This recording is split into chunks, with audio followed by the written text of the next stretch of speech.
있었는데 네. 거기 일정으로 취소돼가지고 3월 말에 네.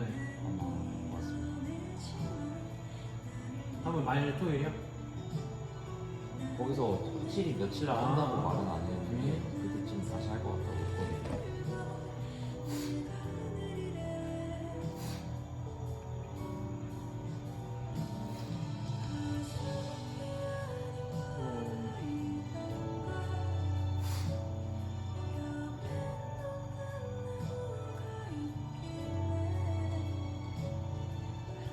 제가 말하는 것 중에 안 본 거 얘기해 주세요. 예.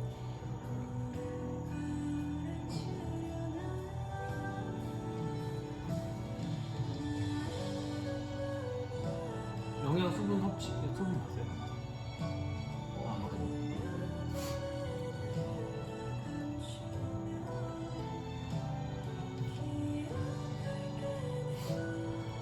이런 것도 안 맞죠, 비타민. 네.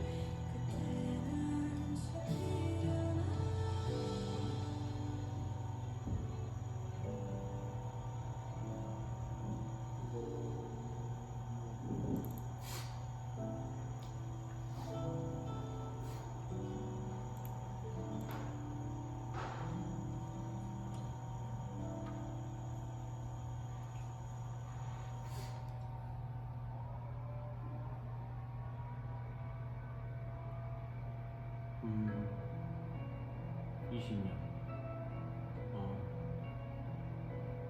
이게 5년에 한 번씩 바뀌는데 이번 연도 거 나는지 모르겠네. 이게 2020년도 거예요. 네. 적정 수분 섭취량. 우리나라 보건복지부. 이 여기 나오는 이 뒤에 우선 뒤에 보자.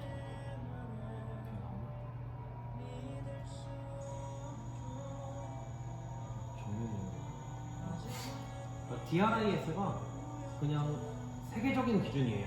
세계에서 정해놓은 거고 K는 우리나라에서 조금 정해놓은 거고 대부분 영양 쪽은 이 KDRIS 기준으로 섭취량을 정해요.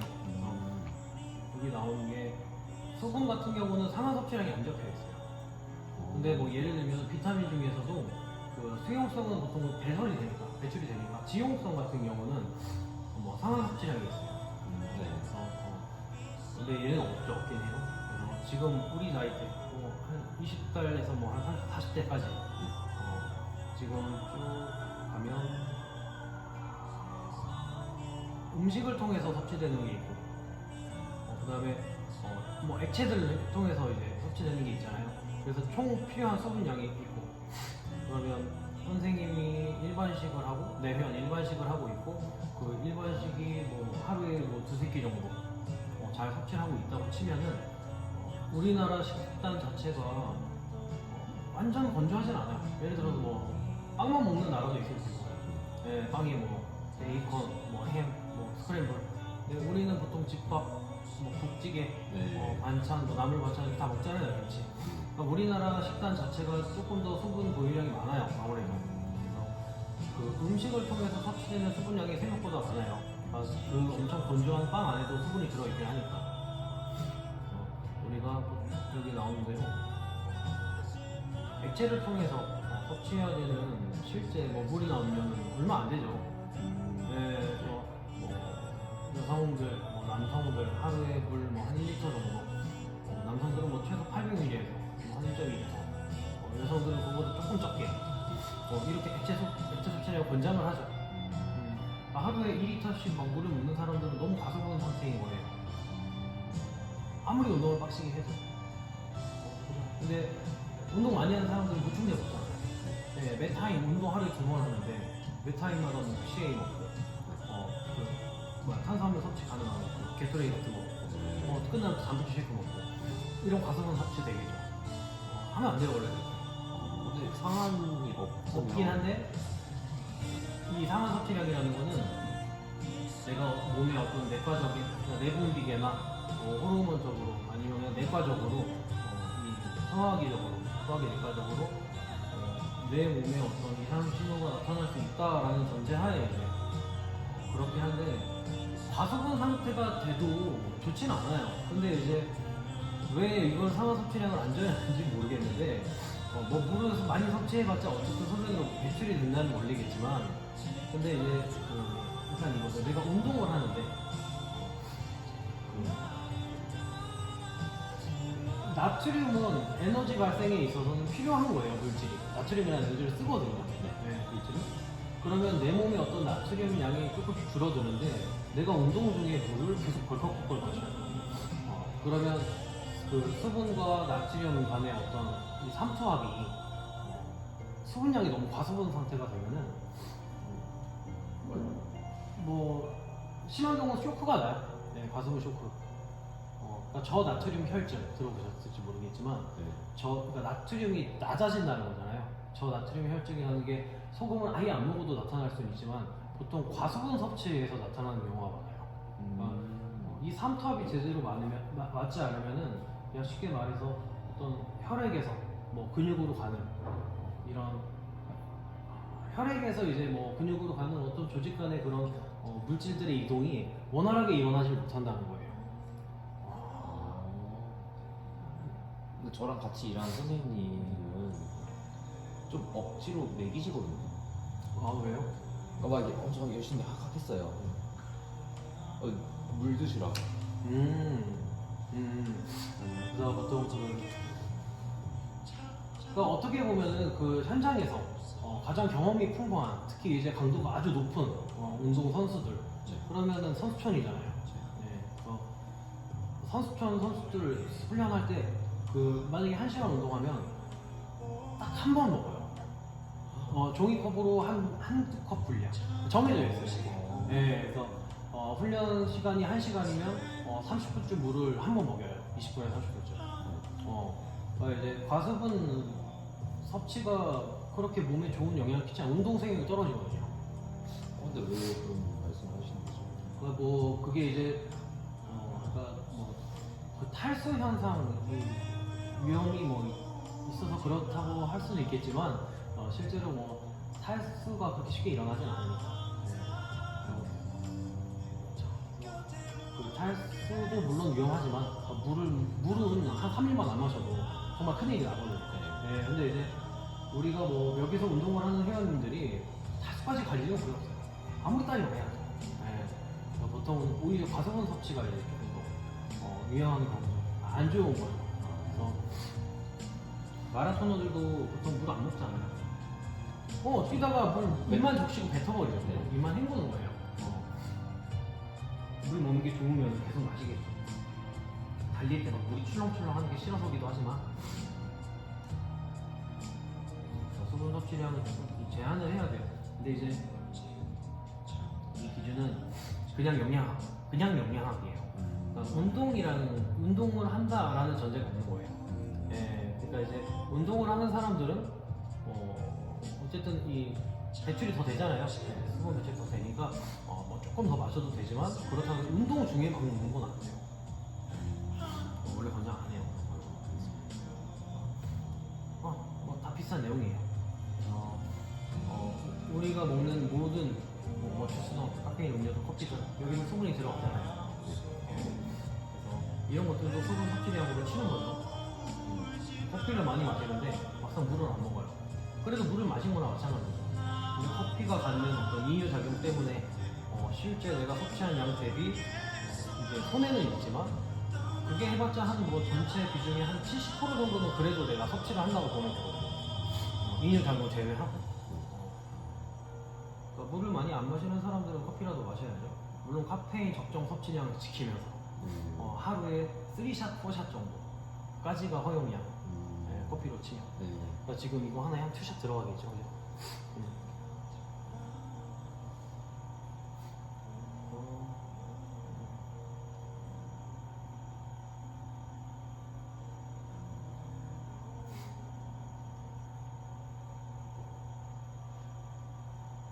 운동 전에 카페인을 마시면 그 이뇨 작용 때문에 뭐안 좋다고 하는데 한 잔 정도는 괜찮은가요? 아니, 그럼요. 보통 카페인은 먹으니까. 카페인은 일부러 먹죠. 가성 효과 때문에 이거. 네. 커피를 마셨다고 막 탈수가 되진 않죠. 네. 그 정도의 수분 분출이 생기는 않는데 여기 나오죠. 카페인 1mg당 1ml 물이 보시면 되는데 이거 옛날에 제가 계산했었는데 카페인 아무튼 한 샷에 몇 밀리그램인지 조금 되겠죠.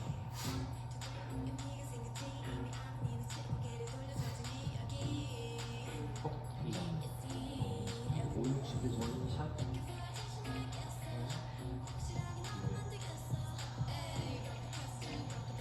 그치.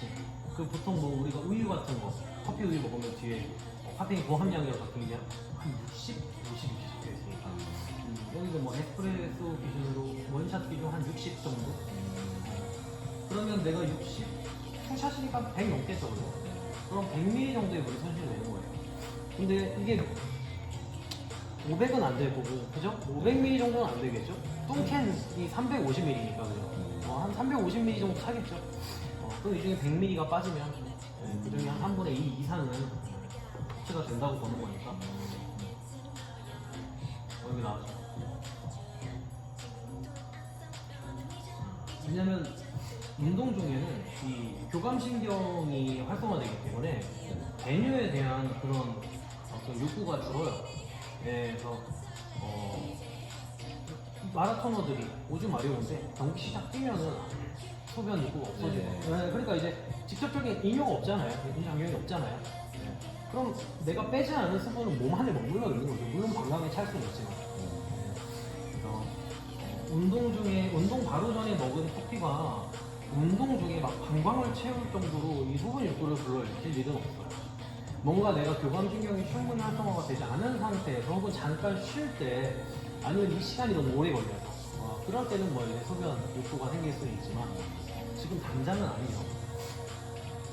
그래서 그 운동 중에 하품을 하시면 그게 덜 터지는 그게 약간 이제 피로도가 누적돼서 오는 어떤 부교감 신경이 이제 약간 활성화된 상태일 수도 있고 아니면 근데 이제 보통 처음 왔을 때 하품을 하면 이 사람은 피곤한 거지만 운동을 하다가 오는 하품은 이 사람이 지금 몸에서 피로를 많이 느끼고 있잖아요. 스트레스. 이 교감신경이 안 켜진 게 아니고 그죠. 부교감 신경이 약간 활성화된 거니까 이거는 뭐 약간 보통 말초신경계에 문제가 있는 사람들도 그럴 수 있고 예를 들면 적절한 것들이 이제 뭐 부교감, 교감신경이 잘 이제 활성화가 돼야 되는 그게 안 되는 사람들도 있고요. 그런 병이 있고 아니면은 이제 운동에 대한 스트레스가 너무 높아져서 내 몸에 있는 어떤 호르몬들의 어떤 과민함 때문에 이제 부교감 신경이 우위에 서는 경우도 있고 그러니까 이제 보통 운동 중에 하품을 하면 그 사람은 지금 굉장한 피로를 듣고 있고 쌤도 그러지 않아요? 그럴 때 있긴 네, 그죠. 어제 헷갈리더라고. 내가 지금 강도가 약해서 이런 그것도 아니야. 안 켜진 거. 운동하다가 하는 하품은 보통 피로도가 이제 높을 때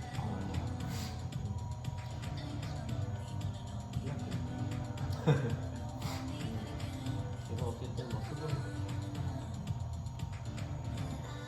그래서 뭐 체액 배출은 대변, 소변 대변에도 수분이 포함되니까 체액은 배출되잖아요.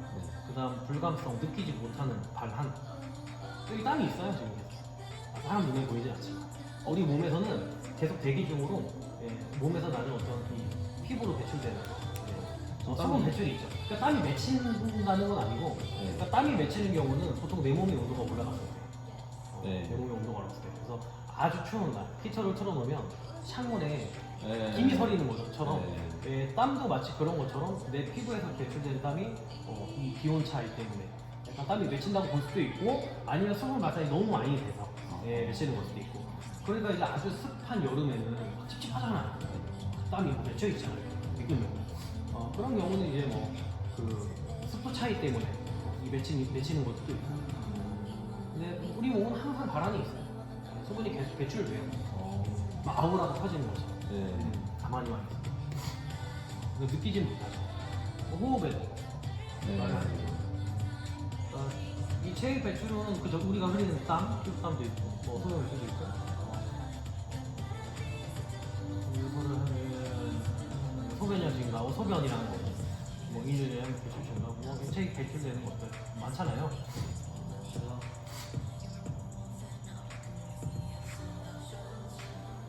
봤던 내용이고. 아, 그리고 호흡으로 이제 지방이 나간다고 하는데 맞는 건가요? 지방은 뭐 이런 오줌으로 나가는 게 아니잖아요. 지방. 네, 저희 몸에 지방이 그 소진되고 나갈 때 예. 호흡으로 많이 나가는 게 맞는지. 할 때죠. 근데 막 독하게 막 허헉허헉 할 때 그때 지방이 여기 호흡으로 타고 많이 나간다고 들었거든요. 이게 맞는 건지 궁금해가지고. 오. 아닐걸요? 아닌가요? 저는 그렇게 알고 있는데.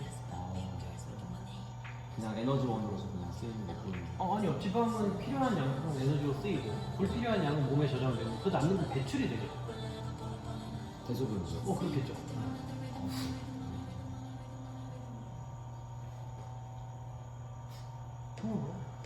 아무튼 뭐 이렇게 성공하는 거 있잖아요. 빵도 많죠, 그죠? 네. 네, 뭐 얘네도 에너지를 이렇게 수분으로 생성해. 그래서 우리가 뭐 탄수화물을 뭔가 ATP로 만들어내는 과정에서 그 대사 과정에서 생기는 대사 수분이 있죠. 그러니까 이것도 수분이 섭취가 되는 거예요, 우리 몸 입장에서. 내 간에 저장되어 있던 글리코겐이 ATP로 전환되는 과정에서 물이 생기니까 H2O 분자가 생기니까 얘가 내 몸 입장에서는 그 물을 섭취한 것과 같죠. 이해되죠? 네. 그러니까 이제 낙타 같은 경우가 네. 지방을 쌓아놓은 거예요. 여기 물이 차있진 않죠. 네. 그 지방이 이제 산화되면서 생기는 대사수분을 이용하기 때문에 물을 많이 안 먹어주는 거예요. 나타나. 뭐 수분 섭취량 지금 배출량이 어느 정도 균형을 맞아야 된다는 거고, 우리는 음료, 음식, 대사수분에서 수분을 섭취하고 반대로 뭐 대변, 소변, 폐, 호흡, 피부, 땀에서 이제 수분이 배출되고 이런 내용이고. 뭐 우리가 마시는 물에 무기질 많잖아요, 그죠? 우리가 이제 보통 편의점에서 사 먹는 뭐 소지 이런 생수들 많아요. 막 비싼 거 많잖아요. 네. 그 비싼 생수는 잘 먹으면 그 무기질 함량이 굉장히 높습니다. 그러니까 이제 맛이 좀 우리 입맛에 맞지 않아요. 그냥 약간 뭐 비린 맛 같은 물맛. 그게 이제 무기질이 많이 포함돼서 그런 거니까. 무기질이 많이 포함되어 있고.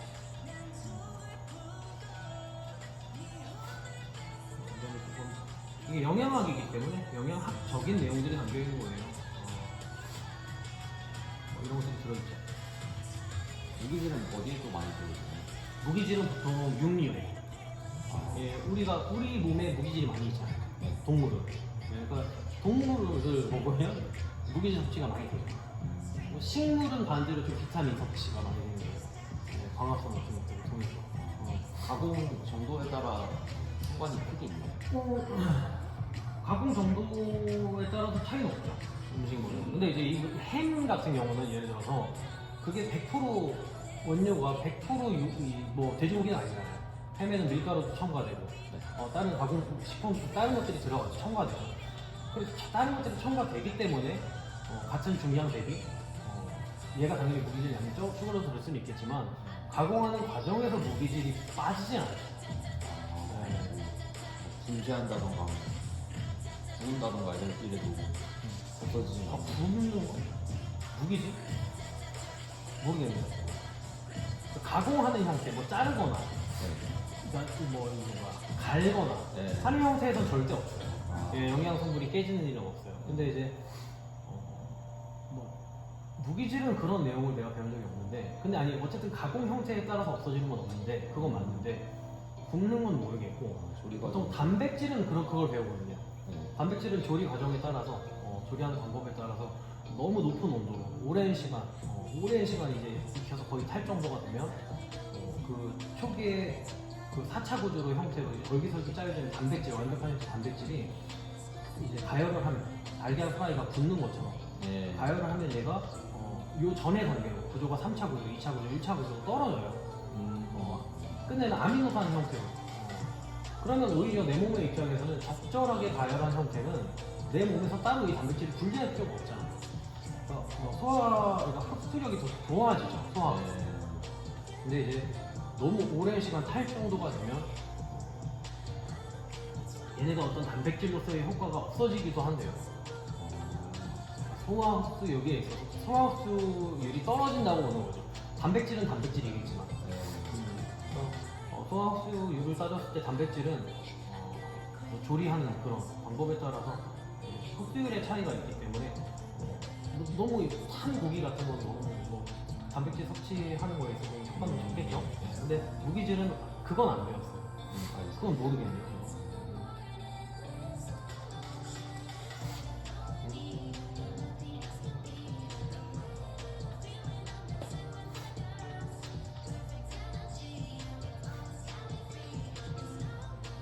아, 채식하는 분들은 그냥 영양제로 무기질 섭취하시는 건가요? 채식하는 분들? 네. 무기질? 물, 밥 안 먹나요? 아 거기에도 조금이지만 일단 아, 그렇죠. 조금씩은 있는 것들이 있죠. 네, 뭐꼭 육류를 먹진 않아도. 아니, 뭐 따로 그렇게 섭취를 하는 사람들도 있어요. 근데 이제 뭐, 아무튼.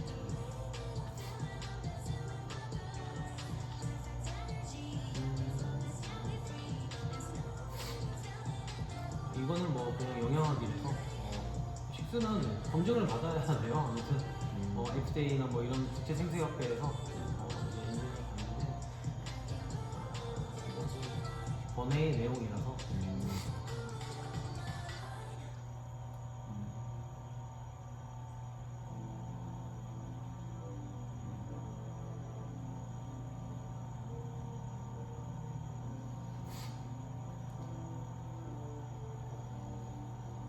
좀 번외의 질문인데 네.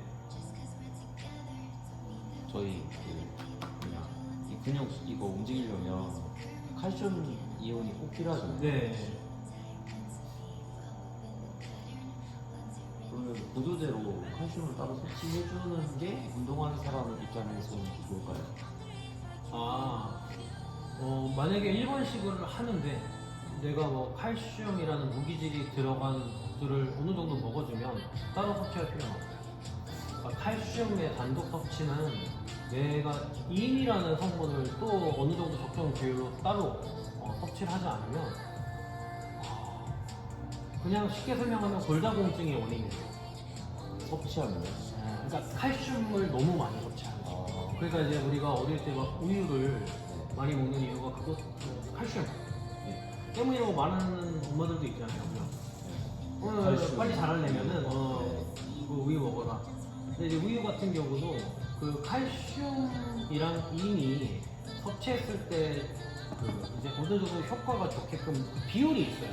그게 몇 대 몇인지 저도 까먹었는데 그래서 칼슘을 먹을 땐 꼭 인과의 비율을 따져가면서 내가 이게 적절한 비율로 내 몸에서 허용하는 정도만 먹어야 실제 효과가 있고 그러니까 칼슘을 많이 내 몸에 있으면 뭐 근육을 움직이기에는 좋을 수는 있겠죠. 근데 이제 뼈 건강도 생각을 해야 되고 그런 입장에서 봤을 때는 인 같은 거에 어떤 이 비율도 생각을 해야 돼요. 그러니까 칼슘을 너무 고농도로 많이 먹는 게 좋지 않대요. 인하고 같이 그렇죠. 인이랑의 어떤 그렇죠. 이게 막 합쳐져 있는 그 영양제들이 있어요. 보충제 스포츠 용품 파는 보충제 사이트 같은 데도 있잖아요. 그런 데는 보통 같이 함유가 되어 있어요. 그걸 아는 사람들이 만들었으니까. 칼슘만 먹지 않죠.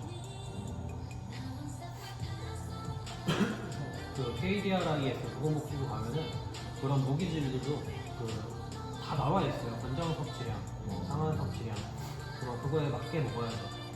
근데 그거를 계산하려면 내가 먹는 일반 식까지 다 계산을 해야죠. 물에도 칼슘이 들어있대요. 칼슘은 지용성인 거네요. 무기질은 지용성이라기보다는 개념이 다른가? 그쵸, 완전히 개념이 다르죠. 수용성, 지용성이라고는 그냥 뭐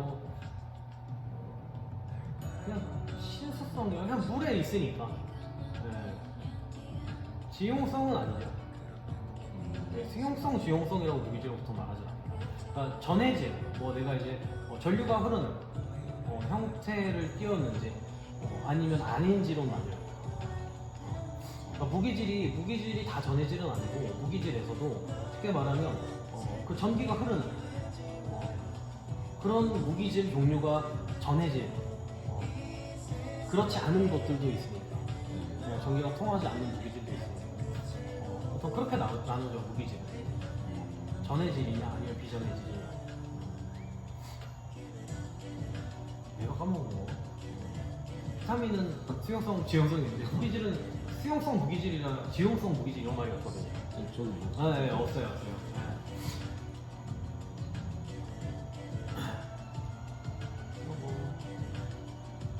물도 뭐 선생님 생수 사 먹어요? 안 먹죠? 뭐 먹을 수는 있겠죠, 뭐 언젠가. 네. 생수도 여러 가지 종류가 있어요. 그래서 뒤에 성분표에 보면은 제조 먹는 샘물이라고 표현되고 선언 음료되고 먹는 샘물은 수원지에서 원소를 취소하는 거예요. 여가 과정만. 그러니까 워낙 깨끗한 거예요, 제 수원지가. 네, 되게 중요해요, 수질 관리가. 그러니까 먹는 샘물이라고 보통 적혀 있는 것들 대표적인 그 삼다수 같은 거. 네, 엄청 깨끗한 수원지가. 네. 근데 이제 혼합음료라고 되어 있던 것들은 되게 많은 여러 정제 과정 거쳐야 돼요. 그러니까 수원지 자체가 막 엄청 깨끗하지 않아요. 그리고 수원에서 얻어낸 것들을 정제를 하고 여과를 해야 되니까 그 안에 있는 어떤 무기질 같은 것도 조금 빠지잖아요. 그러니까 이제 인위적으로 내가 미네랄을 투여해야 되거든요. 혼합을 하는 거죠. 네. 그래서 이제 이런 거 나오잖아요. 해양 심층소 이런 거, 제주 탐사소 이런 거는 이제 혼합 음료. 그러니까 이제 원래는 좀 좋은 거는 먹는 샘물이에요. 물, 수분 섭취를 위해서는 보통 먹는 샘물을 먹는 게 가장 좋고 혼합 음료보다는 이런 것도 미네랄 워터도 들어갔죠. 네. 이게 물에 들어 여기 나오죠. 불원산염이라는 거. 불원산염 이게 노출되면 뭐 안으로 익힐 수 있대요. 그래서 이런 것들 때문에 이제 약간 미흡한 것들이 오존 살균 처리를 하는데 여기서 생기는 이런 것 때문에 불원산염 때문에 미네랄 워터를 많이 안 먹죠. 이렇게 표현해. 이렇게 써져 있는 거죠. 또 내추럴 미네랄 워터는 괜찮아요. 이건 안 하니까. 그러니까 가장 좋은 거는 그냥 삼사수를 먹는 거고 예를 들어서. 그래서 뭐 삼사수가 가장 깨끗해요 우리나라에서. 이런 물 좋은 걸 먹는 것도 굉장히 중요하다고 생각하시나요? 중요하죠. 일부러 할 정도. 그럼요. 당연하죠. 그럼요. 뭐 예를 들어서 내가 먹는 물 안에 그 무기질이 뭐 내 몸에서 허용할 만큼 잘 받쳐져서 내가 하루 동안 섭취해야 되는 그 대비, 양 대비. 그런 게 있고 예를 들어서 뭐 무기질 양이 완전히 떨어진다던가 아니면 허용치 이상 들어가는 것들이 있으면 당연히 허용되는 양만큼 잘 들어있는 게 좋겠죠. 제가 물을 사 먹는데 이걸 들으니까 물을 좋은 걸 사 먹어야 되나라는 생각이 들어가지고. 보통 그래 물을 좋은 걸 먹는 게 좋죠. 그러니까 이게 약간 이런 거 같아요. 유기농이라는 게 유기농 채소라는 게 실제로 그 농사를 가보면요 유기농이라고 농약을 안 뿌리진 않아요. 그러니까 저는 이제 이걸 아는 게 제 옛날 여자친구가 오래 사귀었는데 그 부천농사였어요. 그 집이 좀 크게 이마트에 납품을 하는 곳이었어요. 근데 이제 유기농이라고 하는데 그 유기농이라는 게 조건이 있대요. 그러니까 정말 농약도 안 치고 자연에서 재배한 그런 느낌은 아니고 그 약을 쳐요. 근데 뭐 그 양이 정해진 게 있겠죠. 거짓말을 치는 건지 모르겠지만 거기다가 유기농도 어쨌든 농약이 들어가. 그러면 농약을 맞은 애들은 농약에 의해서 병충해가 제거되잖아요. 그럼 걔네가 자체적으로 면역을 할 필요가 없어. 그 우리가 얘기하는 그 면역 물질들. 그죠. 그런 것들이 그러면 내가 농약을 그냥 쳐서 유기농이 아닌 것과 그래도 유기농인 것 중에는 얘네가 갖는 피토케미컬이 훨씬 많은 거예요. 그죠? 그러니까 우리가 자연산 송이가 비싼 이유가 그거죠. 네, 그러니까 양식 송이랑 차이가 많이 나요. 사람의 손을 거쳐서 얘는 사람의 손을 거치지 않아요. 그래서 그냥 우리 몸에 가장 좋은 거는 영양학 교수님들이 얘기하기는 항상 거의 그 자체가 갖는 어떤 이 병충해를 막는 기질들로 인해서 자라는 것들. 그러니까 그냥 물 자체가 깨끗한 거예요. 사람의 손을 거치지 않아요. 예. 그래서 뭐 물도 뭐 그런 맥락에서는 당연히 비싼 거 먹는 게 좋죠. 그러니까 깨끗한 물을 먹는 게 좋죠. 이게 막 내가 운동을 할 때 당장 영향을 끼치는 않겠죠. 그렇겠죠.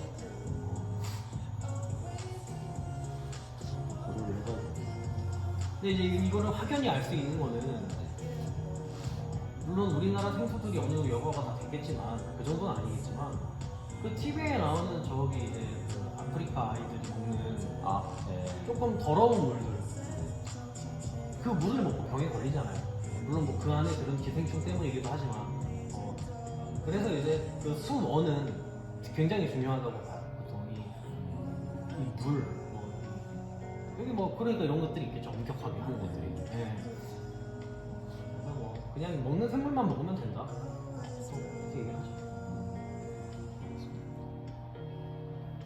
뒤에는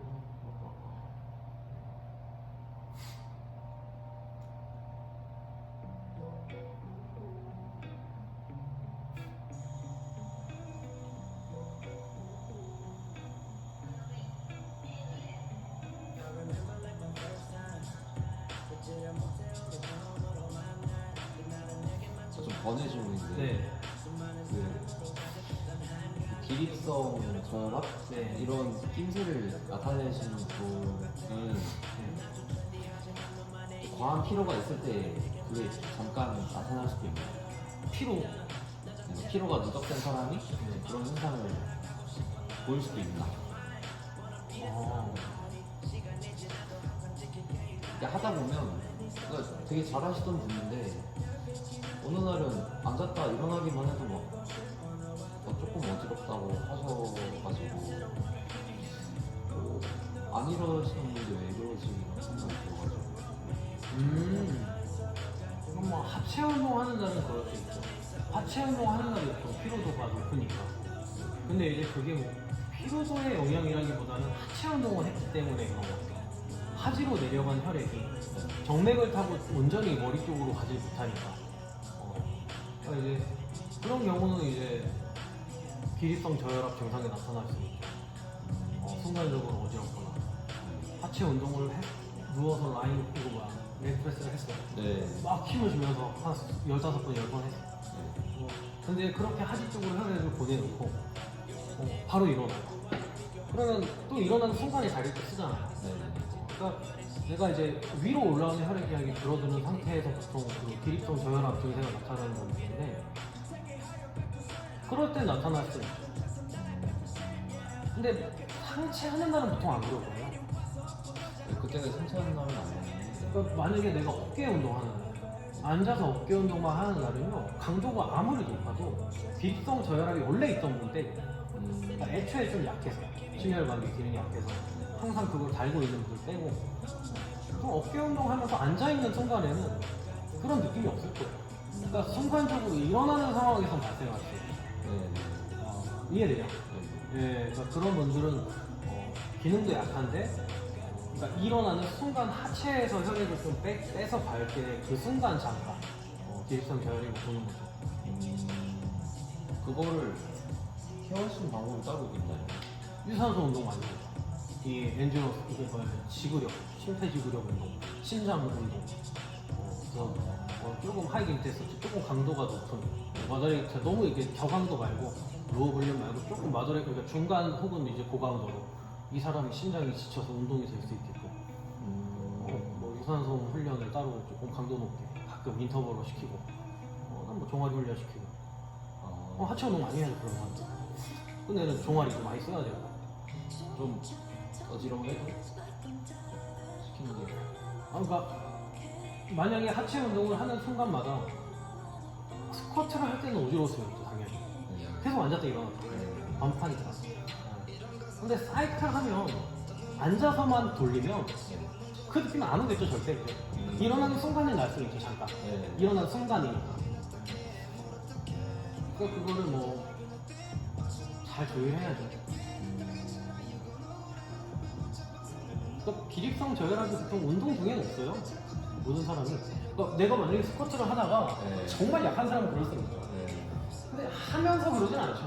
하고 나서 긴장을 푸는 순간에 내가 뭔가 심장 속출력이 줄어드니까 흉압을 딱 유지하다가 심장을 이렇게 하다가 네. 혈관도 딱 이렇게 축소하고 하다가 이게 뭔가 긴장이 풀린 순간에 잠깐 어지러지를 할 수 있죠.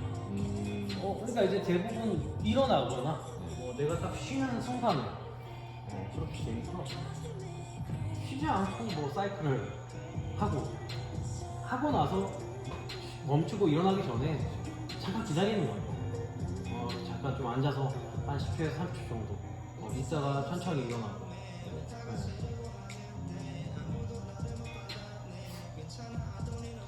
더 해야 되나 말아야 되나 이 고민이 많이 들어가지고 그래서 여쭤봤어요.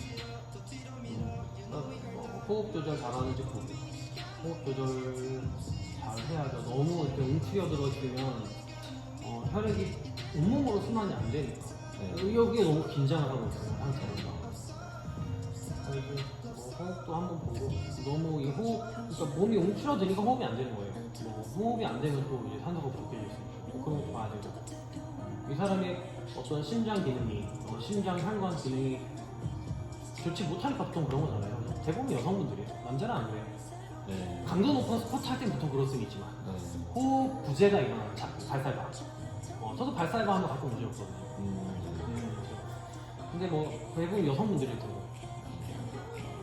그러니까 이제 그런 사람들은 내 근육의 어떤 이 운동 수행력 대비 얘네가 못 따라가는 거잖아요. 그러니까 이제 운동 처방을 이쪽으로 맞춰야죠. 근육에서 쓰는 힘 자체는 줄지만 심장은 조금 불타게. 그러니까 이제 뭐 포스트테스트, 마운트클라이밍, 줄넘기 해도 PT 체조, 조금 무산소적인 운동들을 많이 해야죠 처음에 그런 거. 그래서 그 체력 수준이 얘랑 몸이 맞아야 돼요. 그래야 무게를 칠 수 있어요.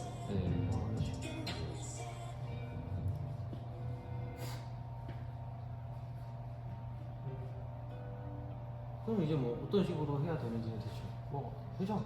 그러니까 심장을 강화할 수 있는 어떤 인터벌적인 요소들을 가미해서 훈련을 시키고 스쿼트를 만약에 5kg 스미스 모션에서 꽂고 또 그런 느낌이 자주 나는 분이면 근력 운동을 하려면 강도를 좀 낮춰야죠. 아직 얘가 약하니까 못 받쳐주니까 그래서 좀 병행을 하는 거죠. 이쪽에 조금 더 비중을 놓고.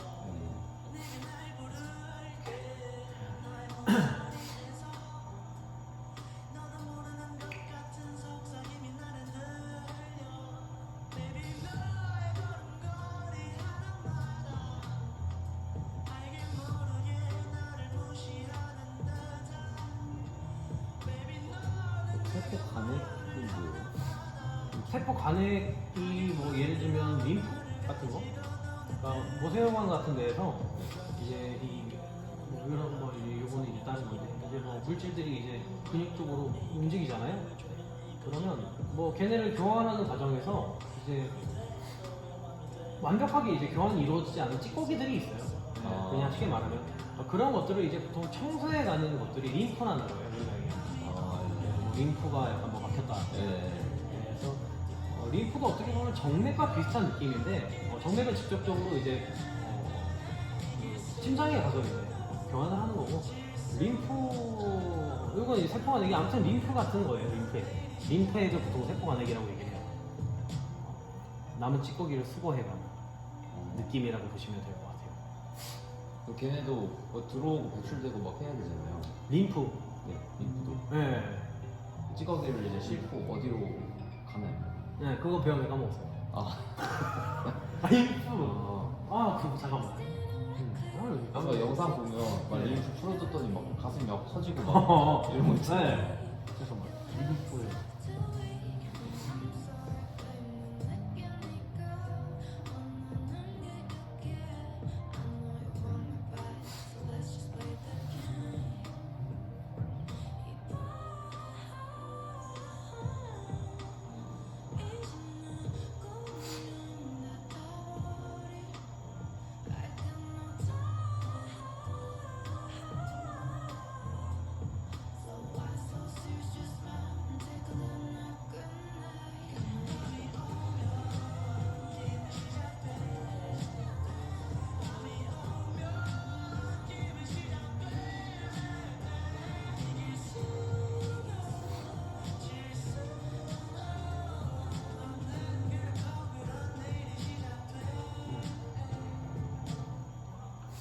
그냥 림프관이라고만 얘기가 나와있는데 아무튼 심장은 아니에요. 네, 림프는 심장으로 순환하지 않고 뭐 한번 선생님 찾아보세요.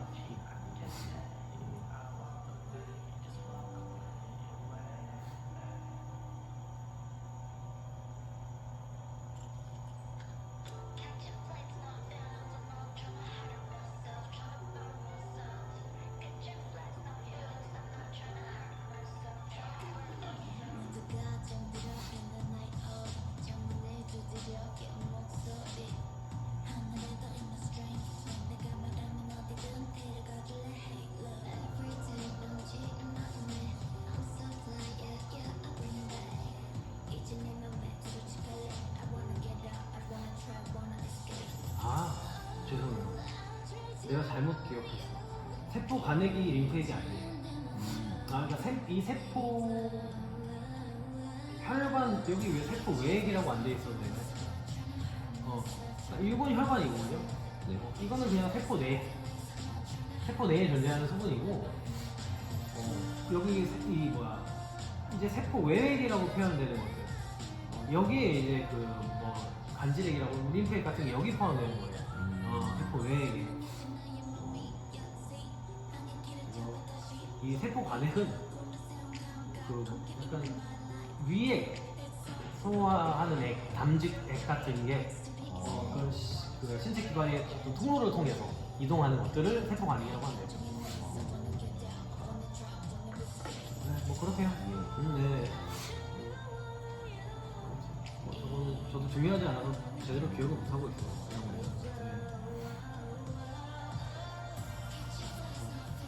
저수분 현상이 탈수 고수분 현상이 이제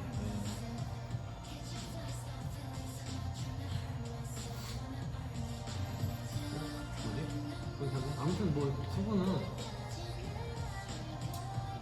보통 회원들한테 설명할 때는 그냥 적정 수분 섭취량 정도만. 그래서 이 근거가 뭐 우리나라는 KDRI에 있으니까 노동복지부에서 이제 5년마다 한 번씩 갱신되는 제공되는 이건 2020년도 버전이긴 하지만 거의 비슷할 거예요. 그 정도 기준으로 뭐 보통 회원들이 나이대가 이 정도니까 이 정도니까 20에 30대니까 총 수분 섭취량이 대충 뭐 2,000 후반대 그죠?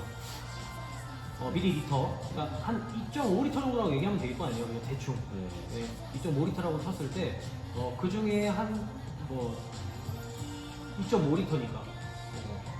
거의 뭐 절반 이상이라고 그래요. 네, 한 1,500 정도? 1,500 정도 음식으로. 그리고, 그 중에 나머지가 이제 액체로. 우리가 먹는 물이나 음료 같은 거. 실제로 대사성분도 있지만 그건 조금 한정적이고. 음식이 차지하는 비중이 꽤 높기 때문에 물 섭취량이 너무 많으면 안 된다. 전하체류 혈증이라는 게 보통 일반적인 훈련을 하는 회원들한테는 발생할 일은 없지만 수분 섭취를 너무 과하게 하면 이제 있는 경우도 있어요. 네, 쇼크가 와요. 뭐 그런 경우는 없었지만 물 섭취도 너무 많은 경우는 좋지 않으니까 건강상 그 양을 조금 제한을 해줘요. 제한. 1.2 정도.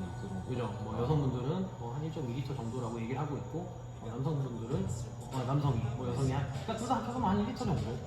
예, 뭐 운동한다고 쳤을 때 이거 왜냐면 영양학 기준이니까 스포츠 영양학 기준으로 쳤을 때는 이거보다 조금 더 많이. 그러니까 2리터 너무 많겠죠. 근데 이거는 영양만 봤을 때라고 하셨잖아요. 그죠? 그러니까 요 나이 때 사람들을 몇백 명을 모아서 실험을 했겠죠. 네, 그 사람들의 수분 섭취를 얼마씩 시켰을 때, 뭐 하루 이틀 두고 기간을 두고 혈액을 검사했는데 이 정도 먹은 사람들이 체수분 보유량이 괜찮았다 이런 식으로 검사한 거예요. 그 이제 그냥 요 나이 때가 중요한 거지 어떤 체중과 근육량 이런 것들은 크게 고려하지 않았겠죠. 이 실험 자체가 성격이. 그러니까 운동에 대한 것도 없었고. 그냥 가만히 있는 사람들, 일반적인 생활만 하는 사람들 기준이고 운동을 하는 사람들이 있을 수도 있겠지만 스포츠 운동을 만약에 주 한 2회, 3회 하면 거기 여기에 맞추면 돼요. 그런 분들은 강도가 높지가 않습니다. 근데 정말 취미 생활로 운동을 하는 분들은 조금 늘려야 돼요. 수분 섭취량을. 그래서 가장 좋은 거는 내가 수분 섭취량을 우선 요 기준에 좀 맞춰보고 1리터, 뭐 1.2리터 이렇게 맞춰보고 내가 이제 하루 이틀 정도 그렇게 먹은 후에 소변량을 하루 정도 체크. 소변량이 6에서 8회 정도 적합하다. 뭐 너무 많아 10회 이상 너무 많아 과속은. 그럼 좀 수분 섭취를 줄이고 이렇게 좀 봐야죠 자기가 관심 있게. 요즘이 너무 하얘도 안 돼. 너무 노라면 또 나트륨 함량이 너무 많더라. 나트륨 섭취가 너무 많으면 소변이 보통 노란색. 아, 하얘면 안 좋은 건가요? 하얀 안 좋은 거예요. 옅은 노란색을 써야죠. 소변. 아주 옅은 노란색. 찐 노란색 말고. 이건 찐 노란색 말고. 네. 저 비타민 먹고 하면 이렇게 그건 이제 수용성 비타민 색깔 때문에. 네, 그건 이제 하얀 게 좋은 거라고 알고 있었는데. 옅은 노란색을 쓰는 게 가장 좋다고 얘기를 해요. 영양학에서 생리학에서. 하얗게 나면 어떤 상태인 거예요? 뭐 약간 나트륨 섭취량이 부족한 걸 수도 있고. 근데 이제 소변량이 만약에 적은데 하얀. 그럼 이제 나트륨 함량이 또 높다 볼 수 있고. 그러니까 나트륨 함량이 너무 높아요. 그러면 수분을 계속 머금고 있으려고 해요. 근데 이제 수분 섭취량을 많이 했는데 나트륨이 너무 많이 있으면 소변을 조금 나갈 거 아니에요. 그죠? 네, 갖고 그러니까 있어요. 수분 섭취량도 많은데 나트륨도 너무 많이 섭취하면 그런 분들은 오줌이 하얀데 조금 싸는 걸 이렇게 생각하면 돼요. 근데 나트륨이 만약에 몸에 거의 없어요. 근데 수분을 조금 넣고 그러면 옅은 노란색을 아니지 나트륨 함량이 많으면 노란색 소변을 조금씩 보겠죠. 딸려 나오는 거. 그러니까 그냥 이렇게 생각합니다. 나트륨이 노란색이고 물이 이제 흰색이니까 물을 조금 먹고 소금이 많으면 물감을 많이 타서 노란색 소변을 조금씩 보겠죠. 물이 조금이면. 근데 소금이 아주 적어요. 물은 많아. 그럼 여과가 돼서 아주 옅은 노란색을 많이 싸겠죠. 이래죠. 이해되는데 네. 바다는 파란색이잖아요. 네. 그건 뭐 가시공사 이거 시야 이거 시각밭 그런 게 아닌가요? 저 나트륨이 노란색이라는 거는 그러니까 나트륨 때문에 노란빛을 찌는 건 아니고요. 네. 그 여과 과정에서 생기는 뭐 물질들의 색깔이겠죠. 옅은 노란색을 띠는 어떤 물질들이 있겠죠. 뭐 저도 배웠을 거예요. 뭐 까먹은 거죠 제가.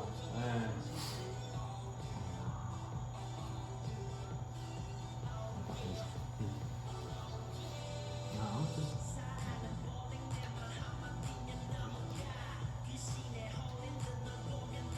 오늘 가셔야 돼요.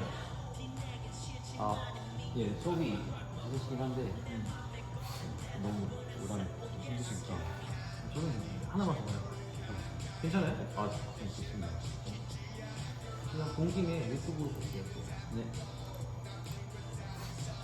잡지식이 많으면 좋아요.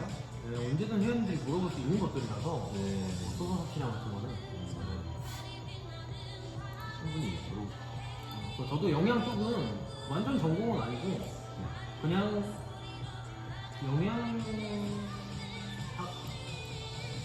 영양 사설이 알 정도로 배운 거라서 그러니까 영양 사설 수준은 학사 수준이고요.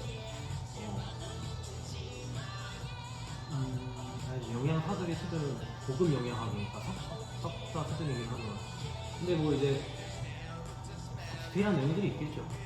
제가 뭐 그러니까 석사 수준이에요. 근데 이것들이 영양학도 영양사 분들조차도 이걸 모르는 분들이 꽤 많아요.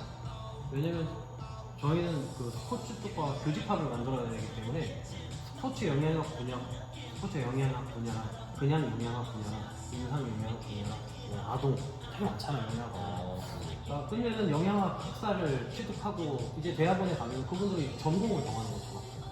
한쪽으로. 그래서 지금 제가 알려드리는 것들은 그들의 교집합을 만들어내서 설명을 해드리는 거예요. 두루두루 좋겠죠. 비타민 13종으로 분류돼요. 특수 영양소, 그러니까 필수 영양소는 아니죠. 3대 필수 3대 영양소는 아니죠. 근데 이 6대 영양소에 포함되잖아요. 수분, 탄수화물, 단백질, 지방, 무기질, 비타민. 일단 시계에서는 조금 필요해요. 근데 그만큼 중요해요. 대한 내용만.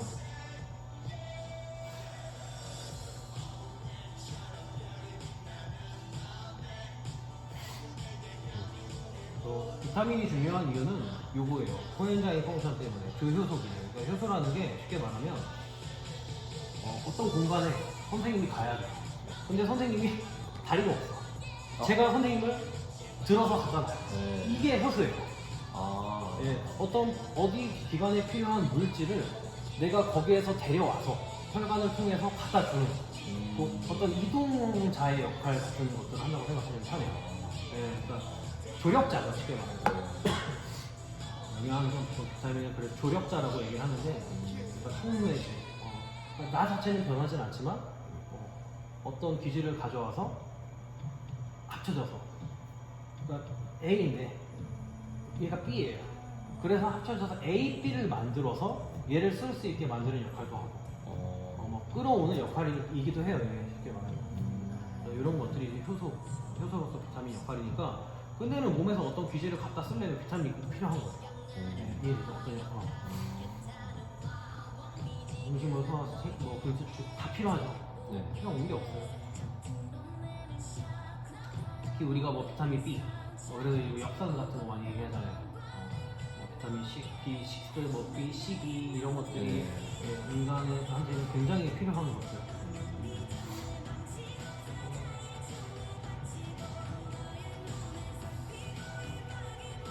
어떤 조효소 기능, 뭐 그런 역할을 하고, 그래서 뭐 우리가 영양제를 따로 먹어도 괜찮지만, 뭐 영양제 섭취보다는 당연히 뭐 일반식을 통해서 사는 게 좋지 않을까요? 라고 이제 보통 교수님들이 얘기하더라고요.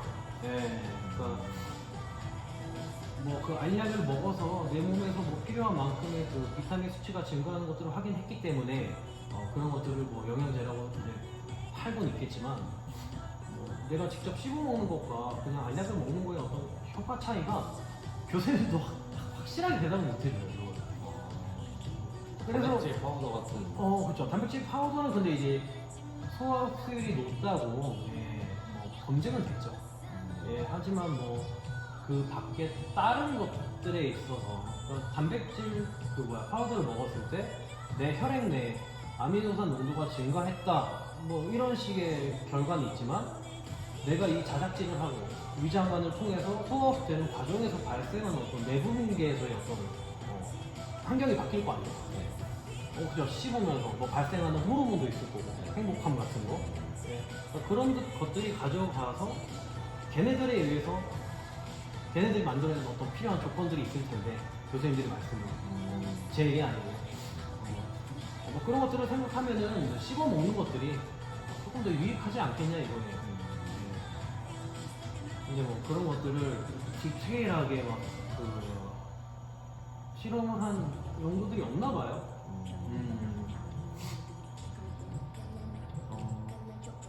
항산화, 비타민 C 같은 거 항산화 역할을 하기 때문에 피토케미칼처럼 비타민 C 우유 많이 먹잖아요. 그래서 체내에서 일어나는 다양한 산화 반응은 쉽게 말하면 운동할 때 산화 반응이 일어나잖아요, 그죠? 거기서 발생하는 어떤 유리기라는 게 있어요, 프리라든가. 그러니까 그냥 안 좋은 거예요, 얘네가. 그래서 얘네들이 이제 어떤 이 근세포들의 그런 다른 분야 손상시키는 역할이에요, 세포 손상. 이게 노화죠, 그죠? 그래서 여기는 뭐 안 나왔는데, 보통 그림을 그리면 이렇게 뭐 동그라미 안에 뭐 하나, 둘, 셋, 넷, 동그라미 4개를 동그라미 안에 4개를 그리고요. 이 프리 라디칼이 발생하는데 얘네를 적절히 처단해주지 못하면 얘네가 이 세포 속에 있는 동그라미를 한 2개를 죽여버려요. 그러니까 세포의 기능을 축소시키는 거죠. 4개가 할 일을 2개가 하게 만드는 거예요. 그러니까 이제 이런 세포노화, 항산화가 제대로 되지 않는 사람들은 에너지는 똑같이 쓸 수는 있지만, 그 만약에 세포가 한 사람당 하나씩밖에 없다고 치면 4개의 기관에서 일을 하던 게 2개로 하기 때문에 효율성이 떨어지겠죠. 수행력이 떨어지겠죠. 근력도 약해지고. 이런 것들을 막기 위해서 항산화를 해야죠. 그죠? 그게 이제 비타민의 역할이죠. 뭐 한번 뭐 읽어보세요. 그러니까 끝내는 비타민은 효소니까 그런 효소의 역할로서 뭐 이런 게 있대요. 무타 아제 저도 뭐 기억 못 하겠죠. 저도 보고 마는 거예요. 뭐 초가 산화 이온 뭐 이거겠죠. 초가된 산화 이온 시리라이카를 뭐 산화반을 바꿔줘서 뭐 불균형을 막아준대요. 뭐 방어 기전을 한대요. 세포에서 뭐 이런 것도 있고 뭐 등등. 그래서 어쨌든 세포 노화를 방어하는 역할을 하고 있어요. 효소로서. 그러니까 이제 운동을 하는 사람들은 이 비타민 중에서 특히 항산화 역할을 하는 비타민 C 얘에 대한 어떤 섭취가 굉장히 중요해요. 뭐 채소 섭취도 물론 도움이 되겠지만 C는 좀 일부러 좀 먹어 그쵸. 좋겠네요. 그죠. 선수촌에서도 비타민 C를 따로 먹이죠. 제 교수님이, 제 영양학 담당 교수님이 그 선수촌 그 영양 감독이었어요. 네. 저도 거기 가서 그 밑에서 이제 조수처럼 같이 일을 했었는데 뭐 비타민 C 음료 많이 먹어요. 그래서 그 유리기들을 청소하는 효소라고 불리잖아요. 네. 그런 것들이 이제 뭐 이런 원소가 있는데 이 원소들과 합쳐지는 역할이 돼야 되기 때문에 비타민을 먹어야 된다고 해요. 효소 항상. 어떤 것들이 이제 그 역할을 하려면 항상 효소가 필요하니까. 그래서 뭐 이들 효소와 비슷한 비타민 E와 C는 그 자체만으로도 항산화 특성을 갖고 있기도 해요. 그러니까 비타민은 얘네가 쓰일 때도 필요하고 그 자체로도 항산화 특성을 가지고 있고 안 먹으면 안 되겠죠. 호르몬과 같은 작용도 한대요. 뭐 한대요. 그냥 저도 이렇게 알고 있는 거예요.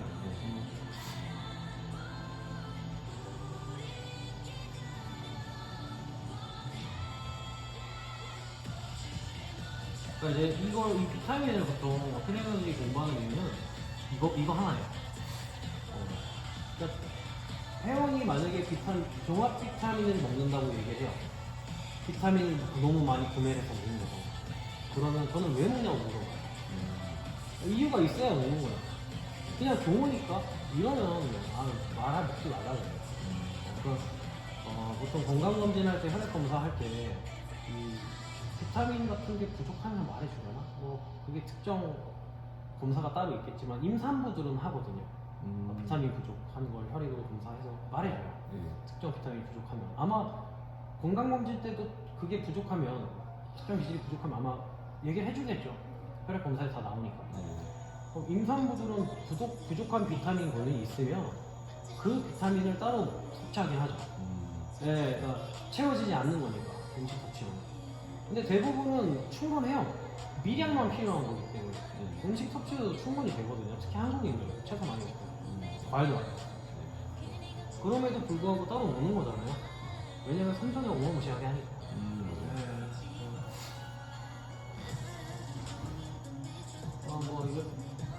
여기서 아는 거는 이제 비타민 부흥이 일어난 이유인데 이 사람 때문이에요. 또 비타민 C에 대해서 연구를 했었고 비타민 C를 엄청 많이 먹는 자기 실험을 해요.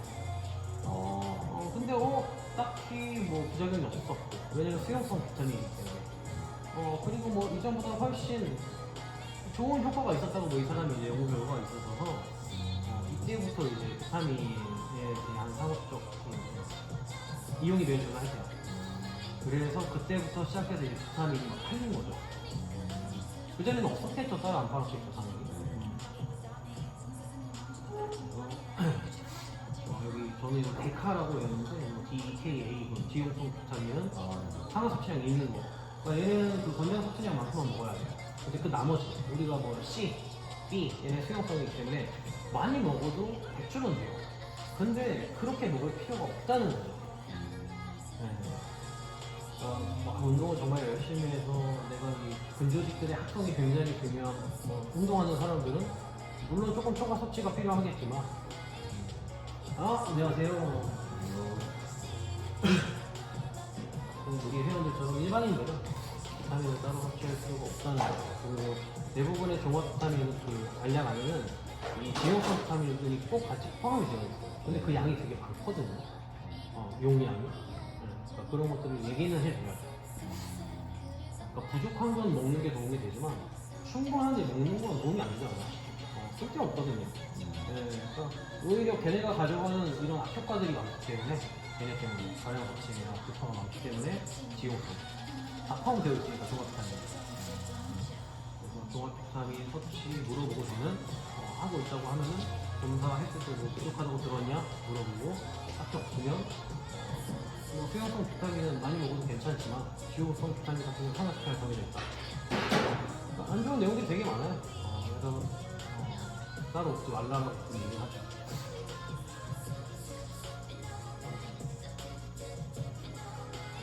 그래서 이제 그 영양학에서는 과일 섭취도 권장 섭취량이 있죠.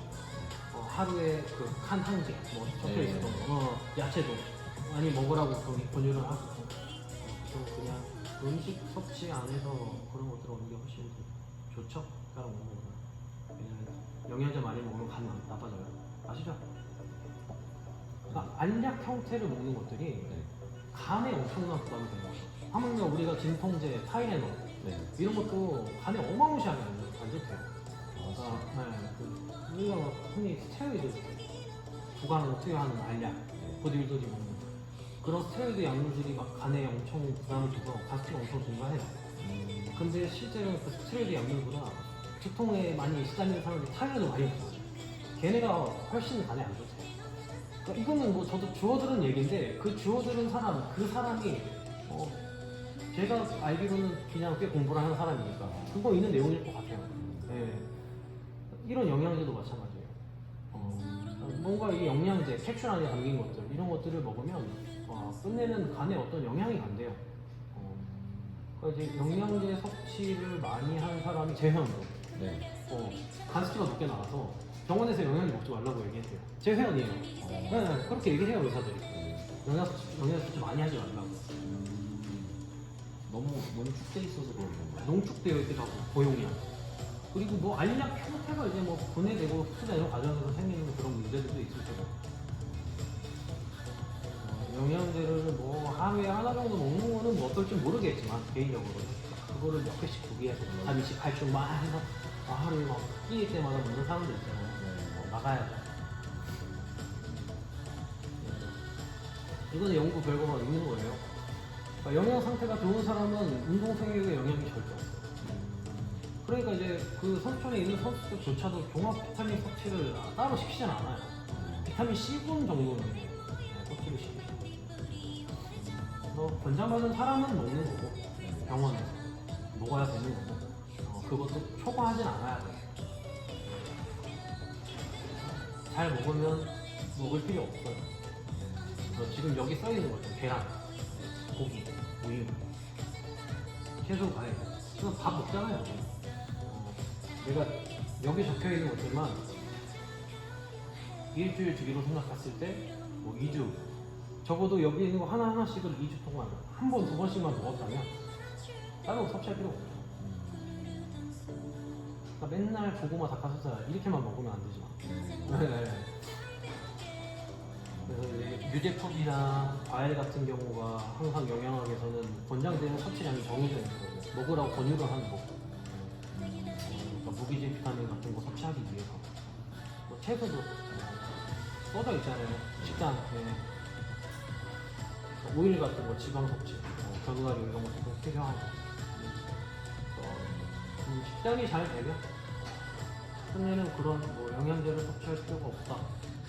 이게 비슷한 거죠. 트레이너는 보통 영양제 섭취를 권장하면 안 되는 거예요. 우리의 위치가. 좋은 식단을 갖게끔 유도를 하는 게 맞으니까. 아무래도 식단 자체가 이제 조금 편하게만 가버리면 그때 이제 영양제 섭취를 권장하게 되는 거잖아요. 우리의 목적과는 어떻게 보면 상반되는 거죠. 뭐 그렇다. 뭐 비타민은 그냥 이 정도 느낌. 그러니까 그냥 비타민은 섭취는 중요하지만 식단이 건강하면 식단 자체가 잘 돼 있으면 따로 섭취할 필요 없다. 그래서 상한 섭취량이 있는 것들이 뭐 DEK, 지용성 비타민. 그래서 만약에 섭취한다고 하면 제가 뭐 강요해서 먹지는 않겠지만 보통은 뭐 연구 결과들, 그 영양학적 박사님들이 교수님들이 얘기하는 내용들은 이렇다. 병원에서 따로 처방을 받지 않는 이상 초과 섭취가 갖는 이점이 전혀 없다. 연구들이 근거 있는 내용들이. 그럼 왜 먹냐? 좋습니다. 초과 섭취가 가져가는 안 좋은 부분들이 더 많기 때문에, 그죠? 뭐 이런 것들 뭐 말해줄 수 있고, 선생님 입장에서는 그냥 생리학적으로 비타민이 몸에서 쓰이는 형태가 조력자, 그러니까 탄수화물이 우리 몸에서 에너지원으로 쓰일 때조차도 그 중간 과정에서는 효소들이 필요해요. 그러니까 이제 비타민 섭취는 필수죠. 그러니까 이제 회원님들이 비타민 섭취가 필수인데 영양제 말고 음식. 그러니까 채소, 과일, 우유 먹어야 돼요. 됐죠? 그럼 정리해. 오늘 여기까지만 하고, 또 다음에 해요. 공하고. 여기 나오는 거 말고 많이 드시는 게 오메가3, 아르기닌, 유산균 요거 운동하는 건 어떻게 생각하시는지? 아르기닌 같은 경우는 선수들도 많이 먹어요. 아르기닌, 시트룰린. 시트룰린이 섭취되면 아르기닌 효과를 갖는 건데, 그러면은 그거는 약간 비타민의 맥락은 아니잖아요. 그죠? 아르기닌. 비타민은 아니잖아요. 비타민의 맥락은 아니니까. 우리가 섭취할 때 느낌이. 여기 영양학에서 섭취했을 때 효과가 확실히 있다라고 얘기를 하는 스포츠 영양제들. 스포츠 영양학에서. 크레아틴. 그 다음에, 아르기닌도 맞나? 베타알라닌. 그쵸. 알라닌이랑 베타알라닌이랑. 아르기닌 같은 것도 책에 나와요, 따로. 근데 아르기닌 같은 경우는 오히려 그 섭취에 대한 효과가, 그러니까 책에서 본 것 같은데, 그러니까 거의 없다라고 나오는 경우도 많거든요. 지금 여기 섭취 영양책이 작은 것밖에 없구나.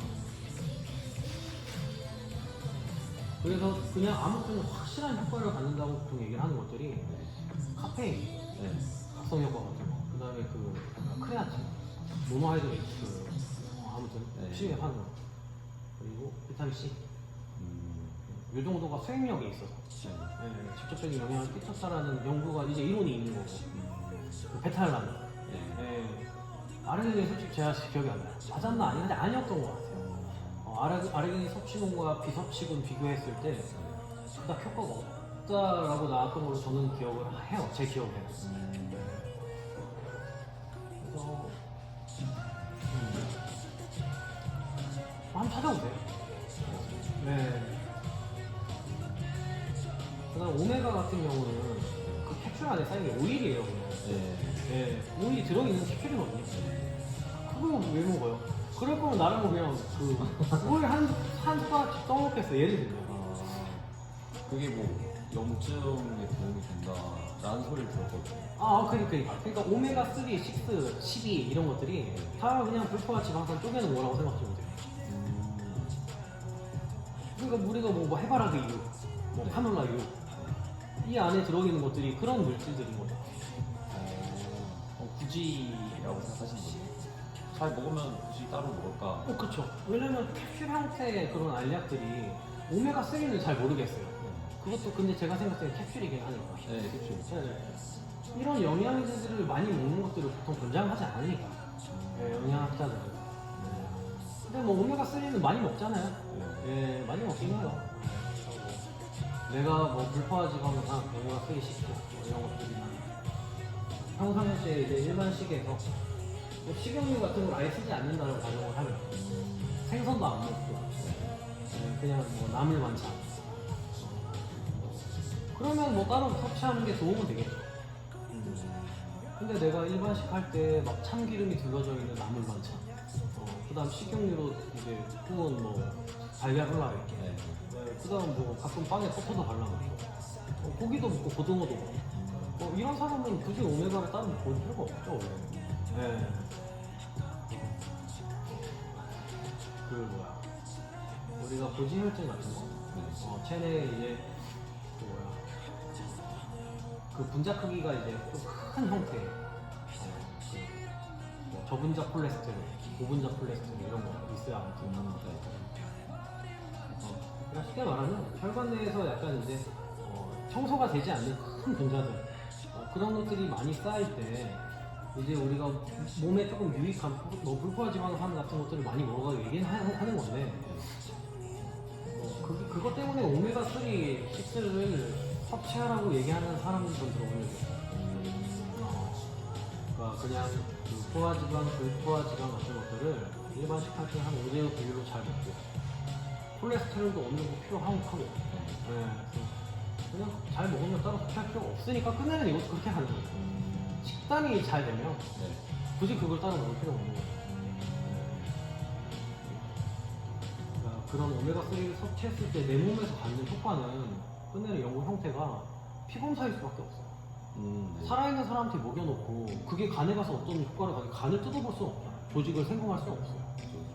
그러니까 끝내는 혈액 내에 어떤 영향을 어느 정도 끼치고 이렇게밖에 검사가 안 되기 때문에 뭐 내부분에게 끼치는 영향이나 뭐 호르몬적인 것들 모르잖아요.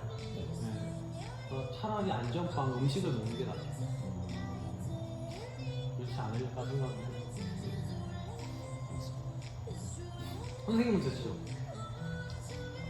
종합이랑 오메가 유산균을 먹긴 합니다. 유산균이 뭔지 아세요 혹시? 예, 그 장에 이 유익균이잖아요. 맞아요. 그러니까 유산균이 뭐로 만드는지 아세요 원료가? 아니 원료는 모르겠어요. 이상한 거 같아요.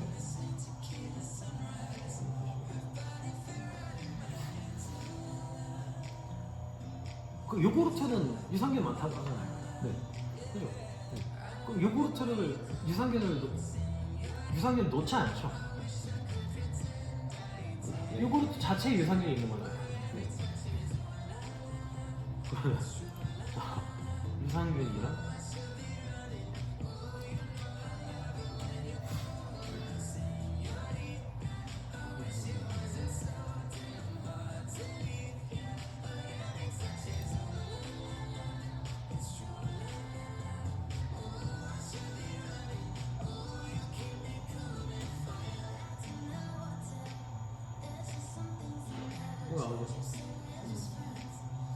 발효식품에서 나오는 유익균이잖아요. 발효되는 과정에서 이제 배양된 점점점 많아지는. 그러니까 우유나 요거트 같은 거 그 우유나 요거트에도 들어 있어요. 예, 이 유산균은. 수유 같은 데도 들어가 있고, 그죠? 네. 뭐 소리도 들어있잖아요. 그러니까 유산균이랑 그 다음에 그 뭐야 피부에 좋다고 사람들이 믿는 거 있는데 콜라겐? 콜라겐. 콜라겐도 마찬가지로 콜라겐은 그 뭐야 지방이에요 그냥 지방이에요. 우리가 섭취하는 지방. 족발 같은. 그죠. 예를 들면 뭐 삼겹살에 들어있는 지방. 네. 그런 지방들이 콜라겐이에요. 콜라겐이 어떤 특별한 다른 물질이 아니라는 거죠. 근데 이제 사람들은 그걸 모르니까 콜라겐을 따로 섭취를 해요. 맡아서. 얼굴에 바르는 게 좋다고 막 바르고. 그러니까 이제 아는 사람들은 따로 안 먹죠. 콜라겐. 지방 섭취 충분히 돼요. 그러니까 맨날 번들번들한 삼겹살 먹는 사람들은요 피부에 윤기가 나요.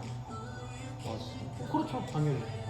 내 몸이 점점 그러니까 늙을수록 내가 물론 조금 마른 사람들 피부의 탄력이 떨어져요. 그런 수분과 지방 섭취만 잘 되면요 어느 정도 피부가 차올라요. 사실 윤기를 가죠.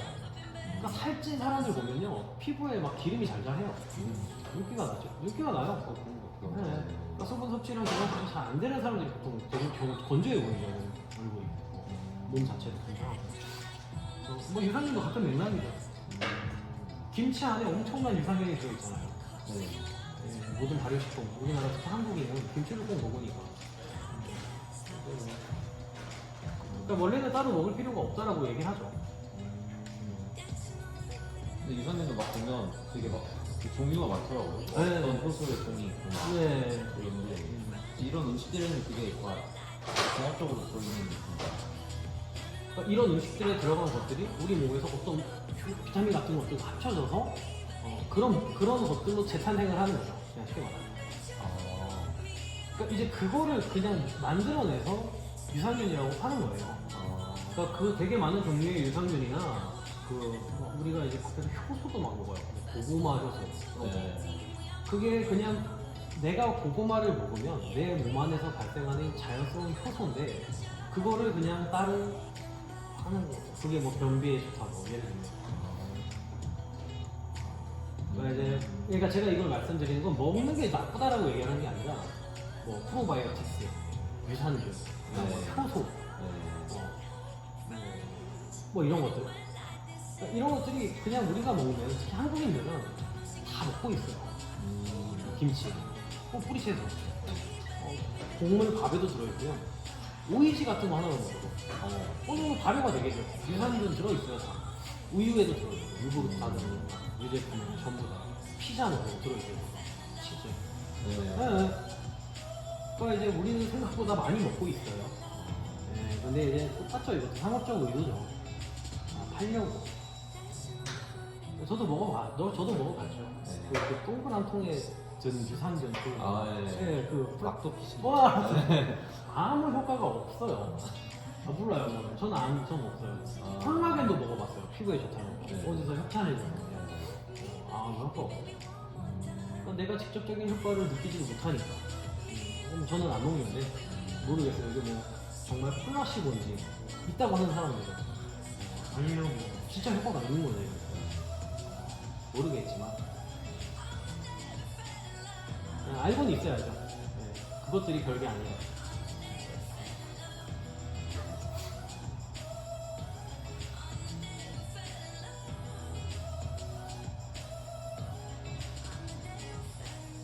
근데 이제 저희 애기들은 이 병원에서 애기가 뭐 때문에였지? 아무튼 뭐 때문에 병원을 갔는데 이 유산균을 먹으라고 처방을 해준 적이 있어요.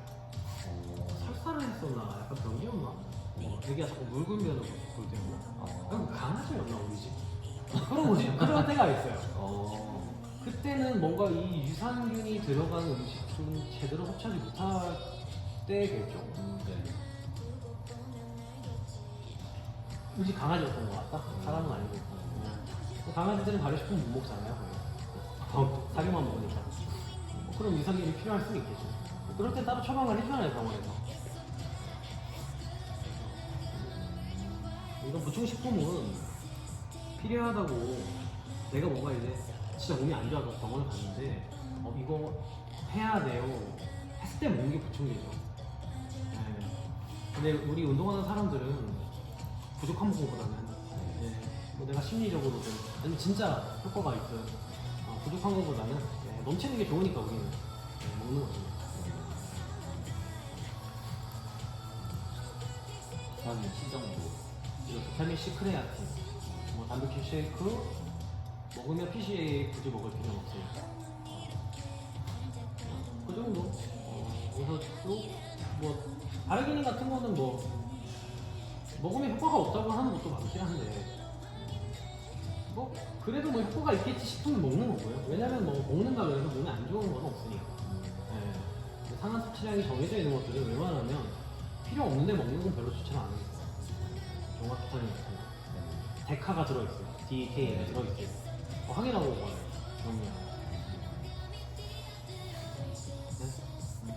지금 그런 거 없죠? 혹시? 예. 좋습니다.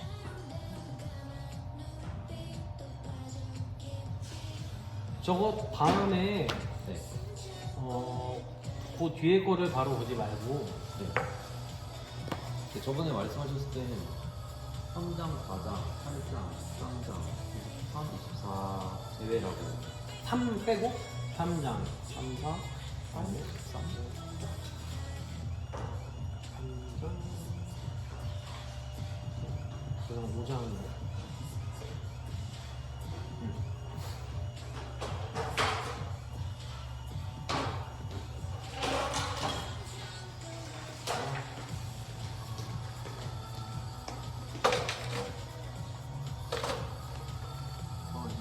1장을 먼저 보시고 아 네. 그 다음에 일장. 그리고 5장을 보세요. 알겠습니다. 네.